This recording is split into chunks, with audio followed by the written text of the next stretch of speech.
আপনার life change করার জন্য এই ছোট ইনফরমেশনটাই যথেষ্ট ইফ ইউ আন্ডারস্ট্যান্ড।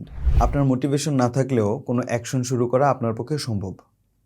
আমরা প্রায় সময় মনে করি কি যে মোটিভেশন আসুক তারপর আমি কাজ শুরু করব, বাট আমাদের ব্রেন অনেক সময় অ্যাকশনের আগে টোটালি রেডি হতে পারে না।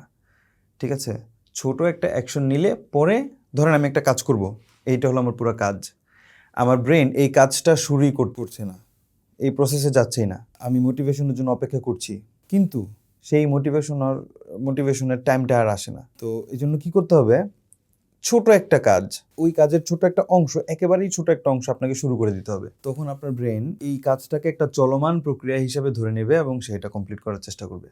এটা হলো বিহেভিয়ারাল অ্যাক্টিভেশন। আপনি আচরণের মাধ্যমে আপনি আগে বিহেভ করা শুরু করেন, আপনার মোটিভেশন, আপনার ব্রেন উইল ফলো ইউ। এই সিম্পল জিনিসটা যদি আপনি বুঝতে পারেন এবং কিছুদিন ইমপ্লিমেন্ট করে দেখতে পারেন, এটার প্রুফটা যদি আপনি নিজে ফিল করতে পারেন, if you R A procrastinator অথবা পড়াশোনা করা হয় না, আপনি লেট হয়ে যান, অফিসের কাজ ঠিকমতো হচ্ছে না, অনেক কাজ হবে করে হচ্ছে না, প্রোডাক্টিভিটি হচ্ছে না, আপনি এই জিনিসটা রিয়েলাইজ করেন আগে, দেখেন প্রোডাক্টিভিটি কোথা থেকে আপনি কোথায় নিয়ে যেতে সক্ষম হন, নিজেই আপনি তখন খেয়াল করবেন বা বুঝতে পারবেন।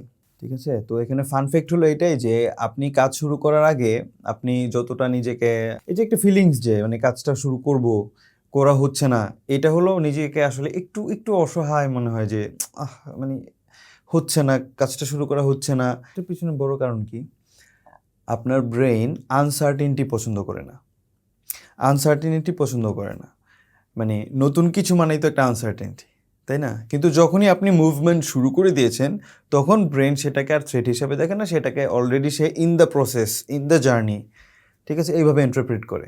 তো এই জন্য আমি একটা কথা বলি যে খুব মোটিভেটেড হয়ে কোনো কাজ শুরু করার চেয়ে কাজটা আগে শুরু করে তারপর মোটিভেটেড হওয়া ভালো। তো শুরু করাটা কঠিন, সেজন্য স্টার্ট স্মল, খুব ছোট একটা শুরু করা যেতে পারে, ছোট একটা ফ্র্যাকশন, সেখান থেকে পরবর্তীতে কাজটা বড় হবে এবং আপনার মোটিভেশন তারপরে আসবে, আপনার ব্রেন তারপর আপনাকে ফলো করবে।